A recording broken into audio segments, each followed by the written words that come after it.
All right, hello and welcome back. Today is the multiple choice Friday that we're going to be going over our third section of this kind of diagnostic test. Again, I'm going to be walking you through my thoughts, but try and remember, as always, if this were the real test, you would have to choose easiest to most difficult. And so we might not be starting with this one, but depending on how comfortable you feel with the reading, you may choose it. And so with that, we're going to go ahead and kind of jump into it. And remember, if you're following along and reading along with us, and you have the PDF open, and you're using this as a podcast, that's great. If you are following along watching the video, that's wonderful as well. And so with that, go ahead and jump into our reading. And so, to a professional critic, and once again, I always say we're going to start and then I never start. But I have not read this in a year at the very least. And so I'm going to be looking over it and trying to do the best I can with you all. And we'll see exactly what we come up with. And so uh, if you want to, you can always kind of scan the reading first. So the author here says George Bernard Shaw to critics lest they should feel ignored. So George Bernard Shaw is a writer, and to the critics, there's always kind of like a potentially, oppositional or contentious relationship between writers and critics because sometimes you write something and the critics don't like it and you do, and so then that can cause problems. And so we'll see if this is a friendly relationship or one that's not. But from the title, to the critics, lest they should feel ignored, it sounds like it's going to be ironic here, but we'll see exactly where this one goes. To a professional critic, I have been one myself. Theater going is the curse of Adam. The play is the evil he is paid to endure in the sweat of his brow, and the sooner it is over, the better.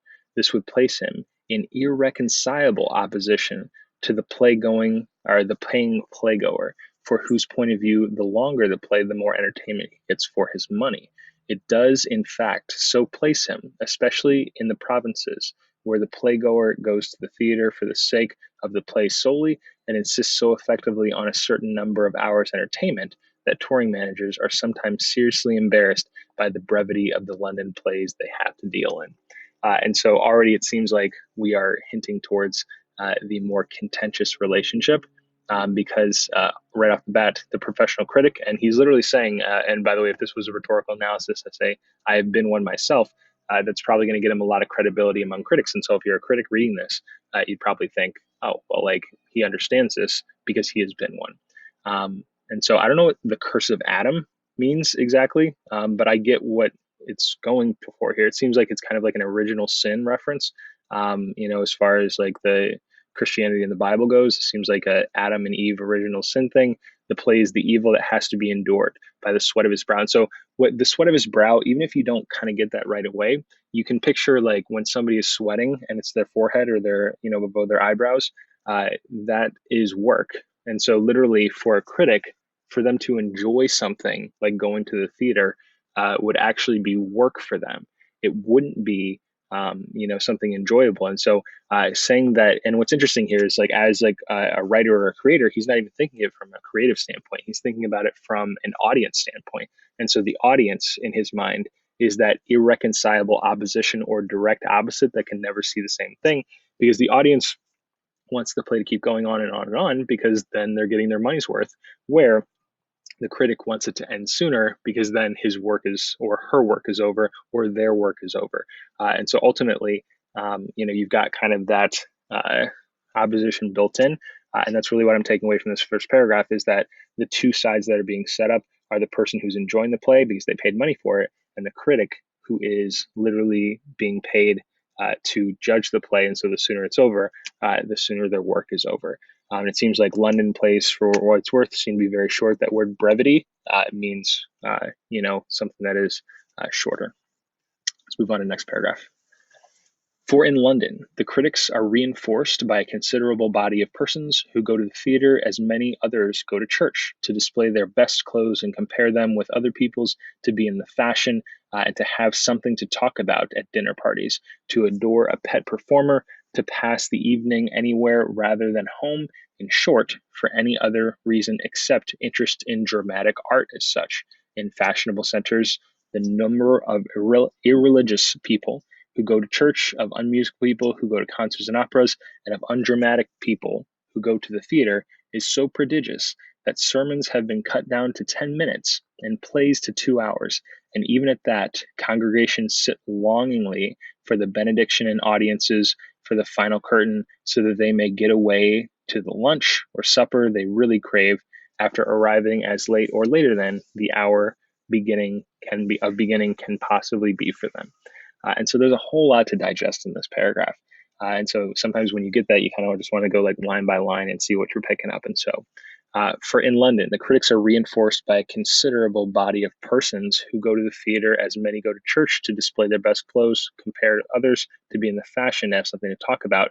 Basically, he's listing off all these reasons. And so if you wanted to talk about syntax, you know what I mean? Syntax is jumping out here because this is the longest sentence ever. It just keeps going and going and going. And once again, this is one of those opportunities where you can look and see, oh, why is it going on and on for a reason? Because he wants us to feel like there's so many different reasons that critics go to the theater, and not one of them seems to be for like the right reason to actually enjoy something. At the very end, he's talking about people thinking more about the lunch or dinner that they have next, what they really want to be doing instead of sitting there. And so he's basically saying like, kind of critics don't seem like they are the kind of people who should be judging this because they're worried about other things, and they're not really doing it for the right reasons. And that one, this really long sentence ends with, in short, for any or every reason except interest in dramatic arts. And so they don't have an interest in them. They're not really even kind of like entertained by this dramatic art. And then he says, like, this actually happens a lot of places. People who aren't religious go to church, people who aren't musical go to concerts, and people who are not, and this is not like, undramatic people doesn't mean like drama in terms of like our normal sense of it, and how we would use it in an everyday sense as somebody being like too dramatic, meaning like whatever it means, too emotional or too, thinking about stuff or whatever it might be. It means, that literally they're interested in drama in this sense. And there's also that fun little change of phrase, in the fashion. And so it says to be in the fashion. And of course, we would say in today's world, they would be, not in the fashion, but they'd be fashioning themselves or to believe themselves as this thing. And so that's a fun little way that the language has changed since he wrote this. But ultimately, once again, all of this is kind of leveled criticism against critics because they are not interested in the actual dramatic arts. Let's continue. Thus, from the stalls and in the press, an atmosphere of hypocrisy spreads. Nobody says straight out that genuine drama is a tedious nuisance, and that to ask people to endure more than 2 hours of it with two long intervals of relief is an intolerable imposition. And so once again, you can kind of tell here that Shaw really wants like drama to go longer and believes that like it is entertaining, and we're kind of dealing with this like people want it to be within this 2 hour segment, and of course if you fast forward to today's world, imagine how horrified Shaw would be looking at like the Snapchat content that's over in 2 minute Snapchat bursts or whatever it is. And so like obviously he would say like no, like drama needs to be longer and continue going on, but our storytelling over time has gotten shorter and shorter and shorter, and in some cases more concise and better, I would say, and in some cases potentially worse. And I think Shaw would definitely argue that it's become worse because of that. But I think that's still up for debate. I think there are great art forms in all different levels, but Shaw seems to be arguing that the theater shouldn't be shortened; it should actually potentially stay as it is, or maybe even lengthen, based on what he's saying here. Nobody says, I hate classical tragedy and comedy as much as I hate sermons and symphonies, but I like police news and divorce news and any kind of dancing or decoration that has an aphrodisiac effect on me or on my wife or husband. And so basically saying like nobody's willing to say once again that they want things to be shorter, but they are, kind of saying that they like whether it's like the news cycle or like the tabloids would be the modern reference to like that divorce news or any aphrodisiac. So anything that will help get someone's partner in the mood, and so to speak. Definitely not, kind of along the lines of like this higher art form that Shaw seems to be arguing for. And whatever superior people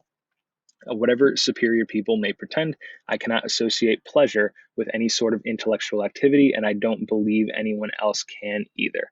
And so this whole thing is kind of this quote where he's made this fictional person who's saying all of these things, and then he's going to comment on it here. Such things are not said, yet 9/10 of what is offered as criticism of the drama in the metropolitan press of Europe and America is nothing but a muddled paraphrase of it. If it does not mean that, it means nothing. And so he's saying basically, no one says this directly, but everyone's kind of saying this. And so you can kind of tell, like, once again, he's at opposition with this fictional, critic that he's created, who wants to say that they hate classical tragedy and they hate sermons, they hate comedy, and all they want is this kind of like, quick news, tabloid kind of stuff, dancing, decoration, anything that'll make people feel, excitement maybe for a short time, but not like really stick with them over time. And so Shaw is definitely arguing that critics, once again, want it to be that quick version, but I think he's probably arguing for that more lasting version of art. It does nothing. If it does not mean that, it means nothing. I do not complain of this, though. Excuse me. I do not complain of this, though it complains very unreasonably of me. But I can take no more notice of it than Einstein, of people who are incapable of mathematics. I write in the classical manner for those who pay for admission to a theater because they like classical comedy or tragedy for its own sake. And I like it so much when it is good, of its kind, and well done, that they tear themselves away from it with reluctance to catch the very latest train or omnibus that will take them home. And so he's really talking about it. He's saying, he's comparing himself to Einstein. He's obviously, we're reading this, how many years after his life, but he was a very well-known writer, very famous stuff. And so he's kind of comparing himself to Einstein. He's saying, like, Einstein doesn't pay attention to people who don't understand mathematics. I don't pay attention to anybody who doesn't understand drama or comedy. And he's leveling this at the critics. So basically, critics don't know what they're talking about, which is not a new thing for a creative person to say. But that's kind of his stance here. And he does it in a very kind of interesting way. He's doing this for the people who, when they notice good theater, want to stay in the theater, and they don't want, the lights to go up. They don't want to leave. They don't want to get on the train home. They just want to sit there and for it to keep going. And so obviously we've all had that kind of experience, whether it's a song you're listening to, whether it's a TV show, whether it's a book that you don't want to end, or whether it's a movie, or whether it's a theater, as Shaw's talking about. But he says that's the person he's doing it for. He's not doing it for the critics who's just kind of dressing up to be there, doing this for the person in the seat who's actually enjoying it. And so let's continue on. Far from arriving late after an 8 or 8:30 dinner so as to escape at least the first half hour of the performance, they stand in queues, which means lines. They stand in line outside the theater doors for hours beforehand in bitingly cold weather to secure a seat. In countries where a play lasts a week, they bring baskets of provisions and sit it out. So they bring food and sit it out. These are the patrons on whom I depend for my bread. I do not give them performances 12 hours long because circumstance do not make at present make such entertainment feasible. So it's not possible. Feasible is another word for possible, because basically I don't do the 12-hour ones because it's not possible this time. But an all-night sitting in a theater would be at least as enjoyable as an all-night sitting in the House of Commons, and much more useful. And so he's saying, once again, this is a wonderful place that, like, he wants to continue to visit, continue to write for, and he really appreciates the people who are really there for it. Still, I am sorry for the pseudo critics and the fashionable people whose playgoing is a hypocrisy. And so pseudo critics and fashionable people, pseudo means fake. And so if I said I was a pseudo scientist, I would be like a fake scientist. I'm not a real one. And the fashionable people whose play makes this a hypocrisy. So basically the people who aren't there for the right reasons, who just want to go there to be seen at the theater, or go there because it's something to do, but they show up late on purpose because they don't really want to see the whole thing. He's sorry for them. They forget, however, that all men are not as they are. I cannot, for their sake, undo my work and help the people who hate the theater to drive out the people who love it. Yet I may point out to them that they have several remedies in their own hands. They can escape the first part of the play by their usual practice of arriving late. They can escape the epilogue by not waiting for it. And if the irreducible minimum thus attained is still too painful, they can stay away altogether. So he's basically like, look, if you're going to show up late, show up late. If you're going to leave early, leave early. And you know what? If that's too painful for you, don't show up at all. And so he's really telling people as politely as possible to get lost, to use an academic school appropriate term. And so he doesn't care for the people who are not there for the right reasons.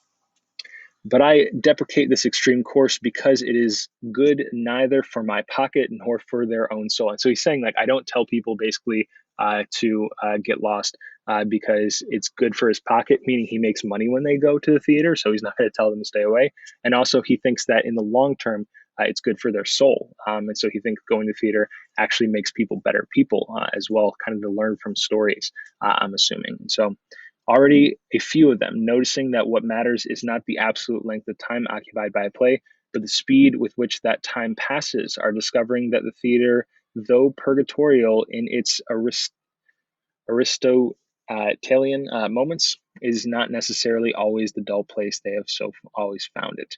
What do its discomforts matter when the play makes us forget them? And so, ending with a rhetorical question here to say, like, if it's uncomfortable to go to the play, why does it matter if the play is so good that it makes you forget all those discomforts? And so, yeah, it might be a hassle to get there, but it will provide so much more for you when you're there because it makes you forget about all your problems and allows you to kind of live in a different world for a while, which is a unique experience that, of course, entertainment provides us. And so, ultimately, he kind of is making this kind of wry joke like, I don't like critics. I wish they would not come, but I don't really wish they would not come because I want their money and I want them to actually enjoy this because that's probably what will happen if they just would pay attention. And so this kind of tell off to the critics. And so let's jump into our questions here. So question number 29. The writer's primary purpose of the passage is to. This is where we cover up the answers. Remember, you should be able to come up with an answer completely on your own without looking at them. And so if I had to guess, I would say the primary purpose of this passage is something along the lines of like telling critics and people who don't really enjoy the theater that they're wrong. And that critics to a certain degree don't know what they're talking about. So maybe don't listen to critics. Maybe we don't listen to critics and basically kind of like telling these people, you're wrong for thinking this. And so once you come up with your answer, then you go through and you cross them off as you go. And so, explain why shorter plays need to be performed. No, absolutely not. He's saying that like shorter plays don't need to we don't need to actually shorten it for the audience. We need to make great plays of any length. And once again, he's kind of arguing for longer. So I can definitely 100% eliminate A. Let's go to B. Criticize the provincial playgoers' dramatic demands. And so I'm with it for half of that. So criticize the playgoer. Yes, definitely criticizing that. As far as their dramatic demands, yes, I think this is a good one. So let's see. B is a pretty good answer here. Let's go to C. Chastise the London public for their shallow-minded hypocrisy. He uses the word hypocrisy a lot, and he's definitely chastising or kind of telling someone why they're wrong. Like a parent will chastise a kid and try and like correct their behavior by telling them what they're doing wrong.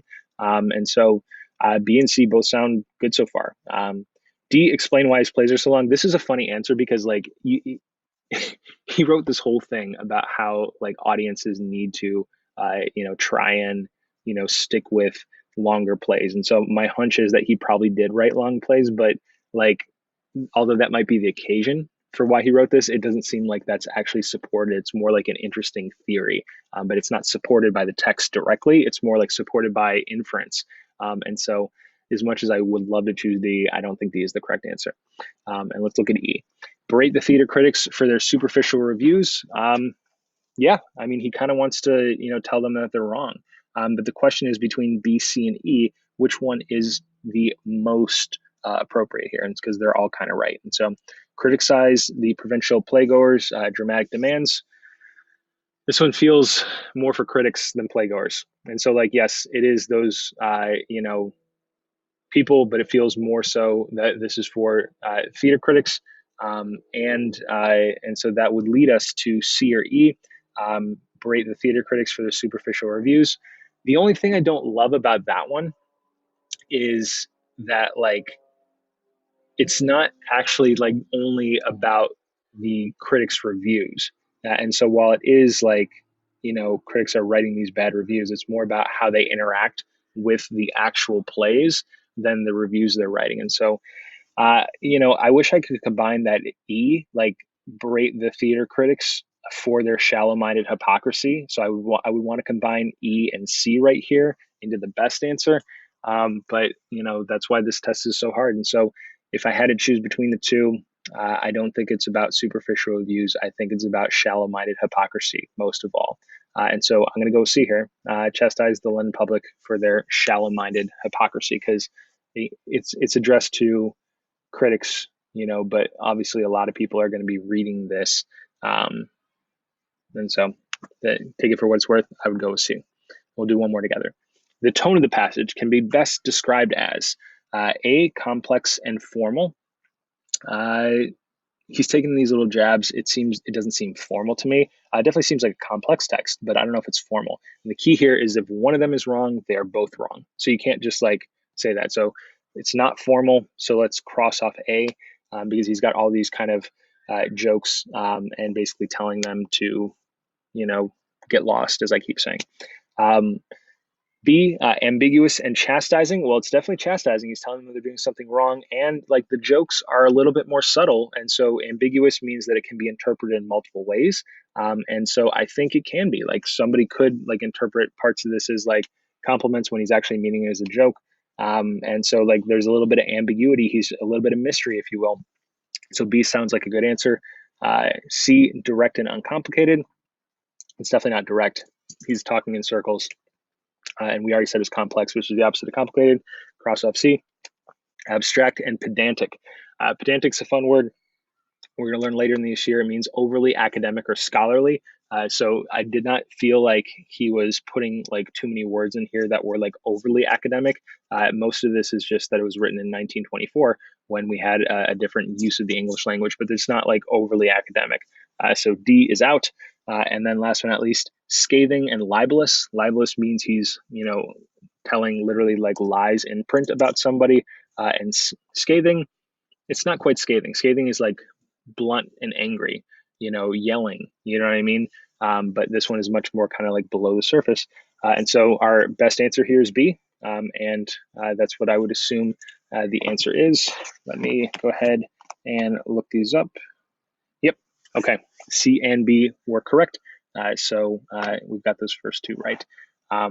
That's it for today, though. So finish up the rest on your own. Hope you guys are having a great day, a great weekend. And I will talk to you next week. So have a good one.